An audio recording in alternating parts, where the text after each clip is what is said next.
ٹھیک ہے. Prime time with علی سلمان میں خوش آمدید. میں آپ کی میزبان فاطمہ محمود. اس شو میں ہم بات کرتے ہیں کہ پاکستان کے شہریوں اور فرمز کی خوشحالی میں معاشرت کی آزادی سے کیا فرق پڑتا ہے اور کیا حکومتی فیصلے ہمیں اس کی طرف لے کے جا رہے ہیں یا اس سے دور.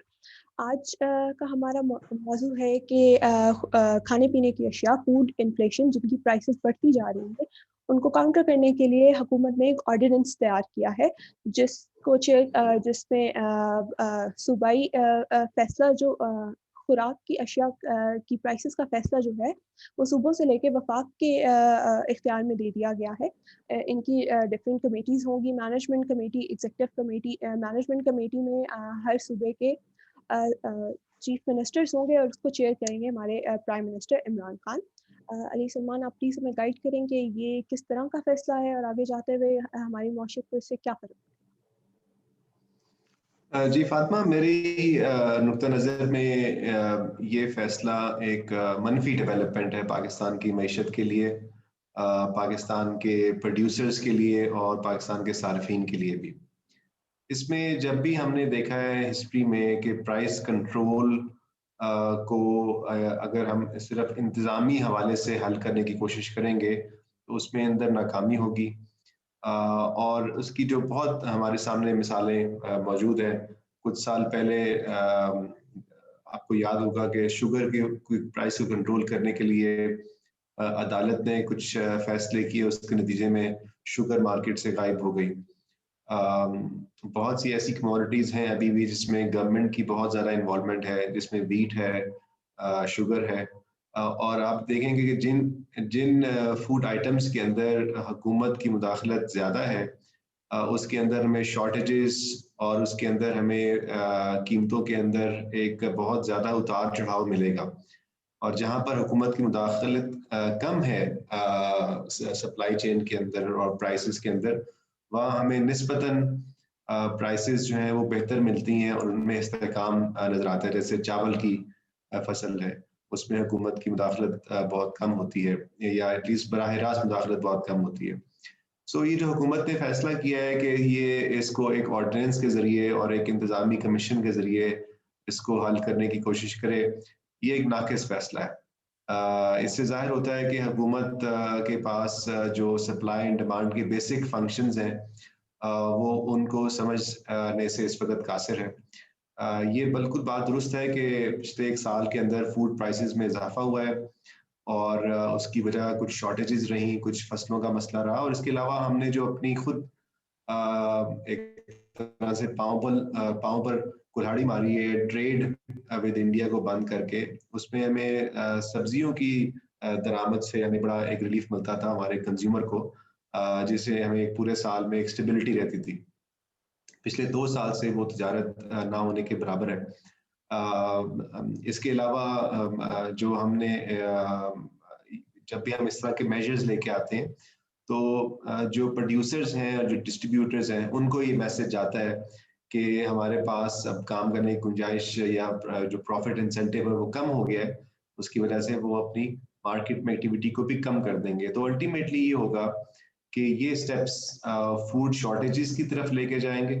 جب فوڈ شارٹیج آئے گی اور جب پرائس کنٹرول کو الٹیمیٹلی لفٹ کیا جائے گا، کیونکہ کسی بھی دنیا کے کسی بھی حصے میں پرائس کنٹرول کو آپ ہمیشہ کے لیے لاگو نہیں رکھ سکتے ہیں. جب جیسے ہی پرائس کنٹرول لفٹ ہوتی ہیں تو اس سے قیمتوں میں اندر بہت زیادہ اضافہ نظر آتا ہے، اور وہ جو ایک دم شاک لگتا ہے وہ زیادہ خطرناک ہے کنزیومرز کے لیے، پرچیزنگ پاور کے لیے، اور حکومت کے لیے سیاسی حوالے سے بھی یہ ایک غیر دانشمندانہ فیصلہ ہے، کیونکہ اس کے اوپر آمد درآمد ناممکن ہے. ٹھیک ہو گیا. اب ہم نے دیکھا ہے کہ پچھلے سال میں جو ہے آپ نے جس طرح بات کیا کہ انڈیا سے امپورٹ جو ہے نہیں کرنے دی، اب کچھ فیصلے کیے جا رہے ہیں کہ کچھ کنٹریز سے ٹینڈرز وغیرہ اس کی ڈسٹریبیوٹ ہو رہے ہیں کہ اب ان کو امپورٹ کرنے کی پرمیشن دی جائے گی. شارٹیجز کو حل کرنے کا یہ ایک طریقہ ہے. لیکن ایک اور مسئلہ ہوتا ہے کہ ہمارے جو ڈفرینٹ صوبے ہیں ان میں آپس میں پرائسز کا کافی ڈفرینس ہوتا ہے اور پھر ان کی آپس کی موبلٹی کو ریسٹرکٹ کر دیا جاتا ہے کیونکہ یہ فیصلہ صوبائی سطح پہ ہوتا ہے، وفاقی سطح پہ نہیں ہوتا. تو اس کو اگر ہم دیکھا جائے، اگر آپ نے کہا کہ ordinance is not the right way to counter this, تو اور کیا ہمارے پاس سولوشنز ہو سکتے ہیں جن کو ایز اپوزنگ ہم گورنمنٹ کو بتا سکیں کہ آپ اس کی بجائے یہ والے اسٹیپس جو ہیں وہ کریں تاکہ یہ حالات بہتر ہو جائیں؟ دیکھیں اس کے اندر آپ نے صحیح کہا کہ اس میں صوبوں کا رول بہت اہم ہے، اور اس حوالے سے یہ اس کے اوپر ایک آئینی کویسچن مارک موجود ہے اس آرڈیننس کے اوپر. ابھی آیا تو نہیں، لیکن جب یہ انٹینشن ہے جب آئے گا تو اس کے اوپر ایک آئینی حوالے سے بھی یہ چیلنج ہو سکتا ہے، کیونکہ فوڈ اور ایگریکلچر اب اس وقت صوبائی ڈومین کے اندر ہے. اور اس میں جو جہاں تک صوبوں کی کوارڈینیشن کا تعلق ہے، وہ اس ہمیں اس بات سے باہر آنا پڑے گا میری نظر میں کہ یہ چاہے وفاقی حکومت ہے یا صوبائی حکومتیں ہیں، وہ آپس میں بہتر کوارڈینیشن سے ان چیزوں کو حل کر سکتے ہیں. وہ نہیں کر سکتے. مارکیٹ کے سگنلز کو اینٹیسپیٹ کرنے کی حکومت کے پاس صلاحیت نہیں ہوتی ہے. یہ صلاحیت صرف آزاد مارکیٹ کے پارٹیسپینٹس کے پاس ہوتی ہے، اور اس کو ہم سینٹرل پلاننگ سے کبھی بھی صحیح طریقے سے پریڈکٹ نہیں کر سکتے. اور جب یہ معاملہ ہو کہ جب مختلف ایک ملک کے اندر مختلف صوبائی جو حکومتیں ہیں وہ مختلف سیاسی جماعتوں کے کنٹرول میں ہوں، تو پھر ان معاملات میں مزید پیچیدگی آئے گی، اور بدقسمتی سے پھر سیاست ان مسئلوں کو یا ان پالیسیز کے اوپر حاوی ہو جائے گی. ایسا نہیں ہونا چاہیے. اب اس کے اوپر یہ ہم خوش گمانی کر سکتے ہیں کہ سب کچھ بہت اچھا ہو جائے اور لوگ آپس میں ایک دوسرے سے کوآپریٹ کریں اور بیوروکریسی بھی کوآرڈینیٹ کریں، لیکن ایسا ہوگا نہیں. سو اس لیے بہتر یہ ہے کہ حکومت اس زون میں رہنے کے بجائے کہ یہ قیمتوں کو کنٹرول کر لے گی بہتر انٹر پروونشل کوآرڈینیشن سے، حکومت ان چیزوں سے باہر نکلے اور عوام کو بھی ایجوکیٹ کرے. میڈیا کی بھی ذمہ داری ہے کہ عوام کو بھی ایجوکیٹ کرے کہ یہ چیزیں اب بہت حد تک نہ صرف کہ حکومتی کنٹرول سے باہر ہے، بلکہ حکومتی کنٹرول سے ان میں اضافہ ہو رہا ہے ان مسائل کے اندر. مثال کے طور پر اگر آپ یہ گندم کا دیکھیں جو ہمارے بجٹ کا 20% تک اس کا ایک جو اگر ہم لو انکم کا ہاؤس ہولڈ کا بجٹ دیکھیں اس کے کچن کا، تو 20% تک گندم اس کا حصہ ہے. تو ایک بڑا سگنیفیکنٹ آئٹم ہے اور ہمیں امپورٹ کرنی پڑی پچھلے سال، اور کافی سالوں سے خیر ہم اس کو امپورٹ کر رہے ہیں. لیکن آپ یہ دیکھیں کہ اس کے اندر گورنمنٹ نے کچھ 60% ریگولیٹری ڈیوٹی لگائی ہوئی تھی، کسٹم ڈیوٹیز لگائی ہوئی تھی، سیلز ٹیکس آن امپورٹ لگایا ہوا تھا، ود ہولڈنگ ٹیکس لگایا ہوا تھا، جس کی وجہ سے جو ہے وہ کافی حد تک ریسٹرکشنز تھیں ان کی امپورٹ کے اوپر. ٹھیک ہے کہ حکومت نے اس کو کرائسس کے بعد اٹھا لیا، لیکن وہ واپس یہ جب یہ جیسی کرائسس سے باہر آتی ہے حکومت، پھر اس کو وہ واپس یہ ڈیوٹیز لگا دیتی ہے. سو یہ ایک بنیادی مسئلہ ہے. اب جو آپ نے بات کی کہ اس کو کیسے ہم حل کر سکتے ہیں، یہ جیسے میں نے کہا کہ اس کا بہتر میکانزم یہی ہے کہ جن اور فوڈ آئٹمس کے اندر حکومت کا کنٹرول نہیں ہے وہ ہم دیکھیں گے کہ دیکھتے ہیں کہ اس کے اندر پرائسز کے اندر اتنا اتار چڑھاؤ نہیں ہوتا. مثال کے طور پر میں نے کہا جیسے کہ چاولوں کی فصل میں. اس کے علاوہ ہماری دالیں، ہم اکثر ہماری جو دالیں ہم کھاتے ہیں وہ اس وقت امپورٹ ہو رہی ہیں، اور چونکہ ان کے اوپر اتنی زیادہ پابندیاں نہیں ہیں تو ان کی سپلائی کے اندر ایشوز نہیں ہیں.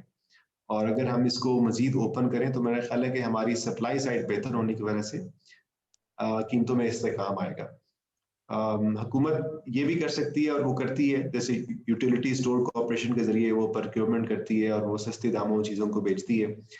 لیکن اس کے اندر بھی ایشوز آئے ہیں، اس کے اندر ایڈمنسٹریٹو ایشوز آئے ہیں، اس کے اندر کرپشن کے ایشوز آئے ہیں، اور پھر وہ پروکیورمنٹ کس طرح ہوتی ہے وہ بھی ایک بڑا مسئلہ ہے. کیونکہ ابھی بھی حکومت یہ کہتی ہے کہ جی ہم ٹریڈنگ کارپوریشن کے ذریعے امپورٹ کر لیں گے، اور پھر وہ دیکھا ہم نے کہ پچھلے سال کئی دفعہ وہ ٹینڈرز بھی کینسل ہوئے، کیونکہ ان افسران کو یہ خوف ہے کہ اگر ہم نے ٹینڈر وقت پہ کیے یا جیسے بھی کیے تو وہ ان سے نیب بھی پوچھ گچھ کر سکتا ہے. تو یہ پورا نظام جس کے اندر ایک ایسے فیصلے جو کہ آزاد مارکیٹ کر سکتی ہے، وہ اگر حکومت اپنی بیوروکریسی کے ذریعے کرنے کی کوشش کرے تو اس میں اس کو ناکامی ہوگی. سو وہ الٹیمیٹلی ان کا اپنا ایک نقصان ہوگا. ٹھیک ہو گیا. ہمارا ٹیک اوے اس ویڈیو سے یہی ہو سکتا ہے کہ ہم جو ہے مارکیٹ کی میں سپلائی اور ڈیمانڈ کو خود پرائس ڈٹرمنیشن کرنے دیں، گورنمنٹ انٹرونشن کم کریں اور اوپن ٹریڈ رکھیں تاکہ بارڈرز ڈیوٹیز اور ٹیرف سے ڈرے بغیر جو ہماری شارٹیجز کے مسئلے ہیں وہ حل ہو سکے. Thank you so much.